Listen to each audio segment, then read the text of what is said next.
He may have been raised in a Caribbean ghetto, but Shabba Ranks knew his love and talent for music would get him out and allow him to live the life of his dreams. Then, one day, in a matter of minutes, what he said during an interview would destroy everything he had worked for and leave his future very uncertain. Jamaican dancehall artist Rexton Ralston Fernando Gordon, professionally known as Shabba Ranks, was born in Sturgetown in the parish of St. Anne.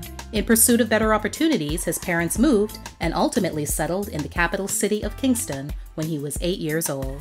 Shabba developed a passion for music at a young age and worked on his craft as much as he could. By the time he was in his early teens, he would have a defining experience that would change his life.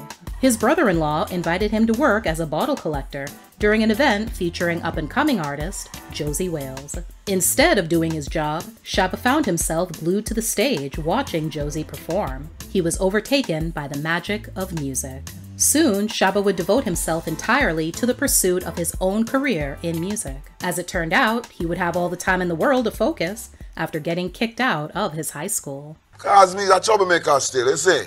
Okay. Yeah, man, me's a man all who know me before being famous know me as a troublemaker. Say a rude boy, Shabba. No, me a rude boy, me a bad man. Shabba confessed many years later that because of the mark that was placed on him as a young child in the ghetto, he never expected to live past the age of 18. He would actually have visions of death and nightmares of prison. It even became a reality for some of his friends. As his career evolved, he made it a point to speak to the younger generation, mainly the ones being raised in the same environment he was, and let them know that they're bigger than what little value another person chooses to place on them. Shabba, though, had a different mentality than a lot of his friends, and other people could see it as well, including Josie Wales.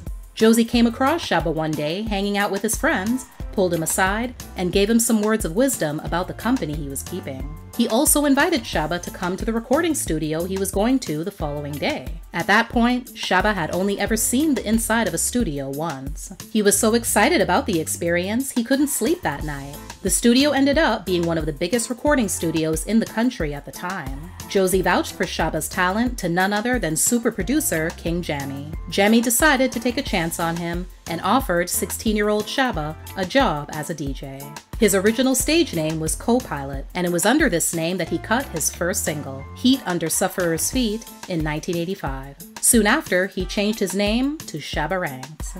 Shabba's debut album, Rappin' with the Ladies, was released in 1988 on a small independent label out of Queens, New York. He released several more albums on the same label over the next few years that many people outside of the Caribbean may not know very well, but one song in particular, called Dem Bow, off his second album titled Just Reality, would provide the foundation to a future popular music style.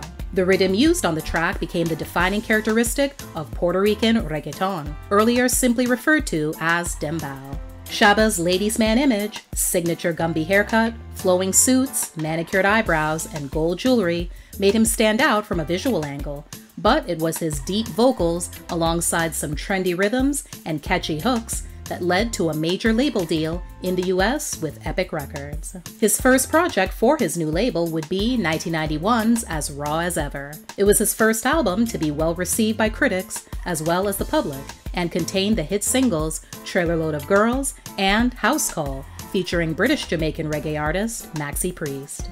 Shabba was also rewarded with his first Grammy for Best Reggae Album. The very next year, Shabba would do it all again, drop a very successful album, and have it win him another Grammy. 1992's Extra Naked also contained the popular songs Ting-a-Ling, Slow and Sexy featuring American R&B singer Johnny Gill, and the reggae fusion smash Mr. Loverman.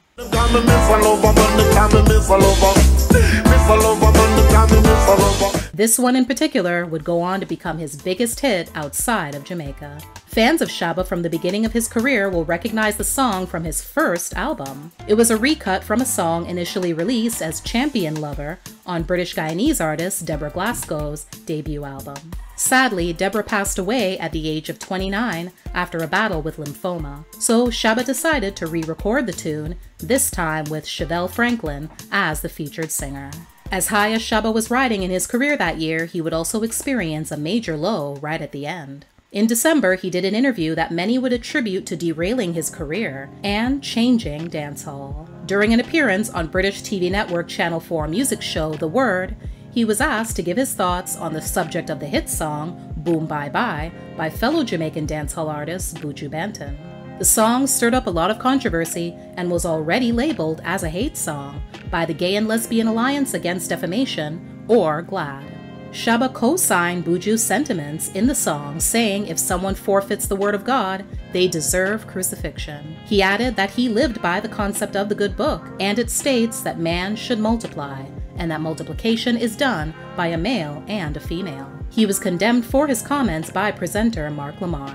Those comments caused outrage around the world, and the fallout was swift and brutal. He was dropped from a Bobby Brown tour, and in the UK the following year, he was forced to pull out of a festival after press reports were released of police labeling him a troublemaker. Several months later, Shabba released the following statement. In retrospect, I now realize that the comments were a mistake because they advocated violence towards gay men and lesbians. I regret having made such statements. I do not approve of any act of violence against gay men and lesbians or any other human beings. Gay bashing is wrong. Unfortunately, the fallout wasn't just centered around Shabba. The entire genre of dancehall got caught up too. Many artists were having their shows canceled and getting dropped from their labels. Visas and work permits were also canceled, or not granted at all. Promoters weren't interested in working with certain artists unless there was a signed agreement in place barring them from performing certain songs. Not surprisingly, his next couple of albums only received average reviews, and the following year, Shabba was dropped from his label. Now seemed as good a time as any to take an indefinite hiatus, so Shabba did just that. He spent his time focused on his family and eventually moved from Jamaica to the US. Naturally, Shabba felt ready to take on the music world again after his children were much older. He released a comeback single of sorts with the track None of Them in April 2011. Shabba and his wife Michelle, whom he married in 1992, share 2 sons and continue to reside in New York City. In a 2012 interview with Jamaican Entertainment News and Current Affairs channel On Stage, Shabba spoke fondly of his relationship with his wife and sons. Host Winford Williams even commented how unusual it was for a dancehall artist to have maintained a long-term marriage, as well as have all his children with only one woman. Shabba gave all the praise to his parents and how they raised him. He grew up in a home where he saw his father come home every night to his mother and how he treated her, so he always wanted to have that same dynamic in his own family.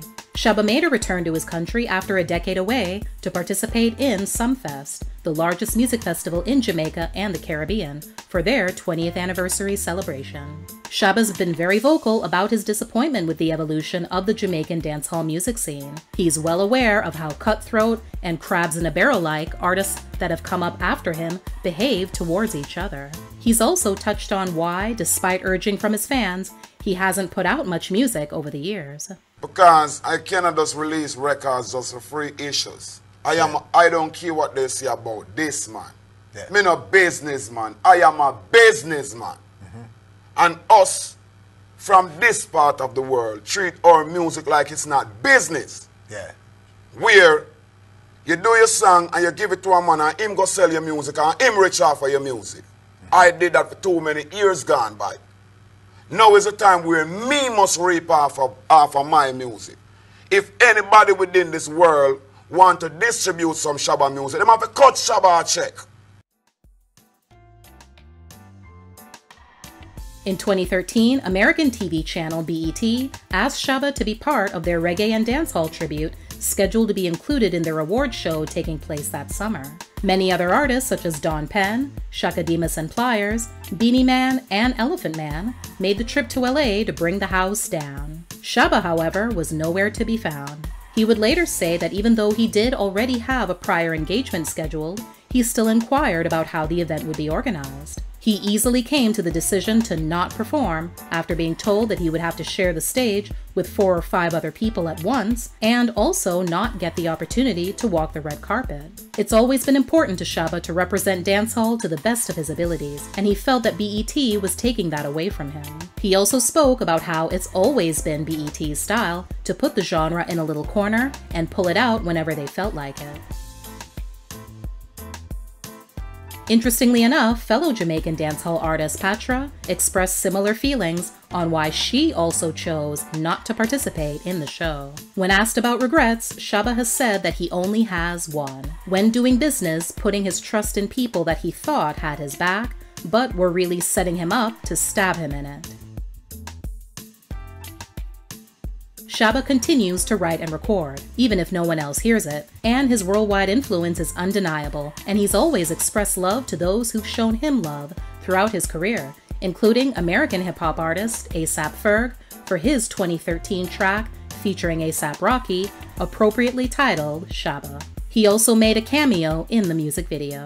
Shabba has also received numerous honors, including the Order of Distinction in 2016, presented at the Governor General's house in Kingston, for his contribution to music, and the Heritage Award, recognizing outstanding and dedicated service by individuals and businesses to the Jamaican community from the Consulate General of Jamaica in New York City in 2021.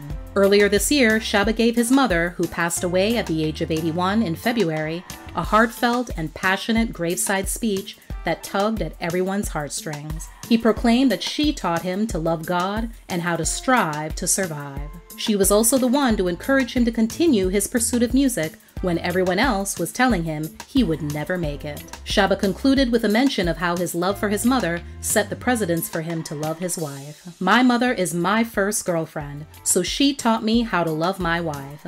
People, I love you. God bless you all. Thank you for your support." Thanks for watching. Please like, share, and comment. And also, don't forget to subscribe and turn on your notifications so you won't miss any future videos.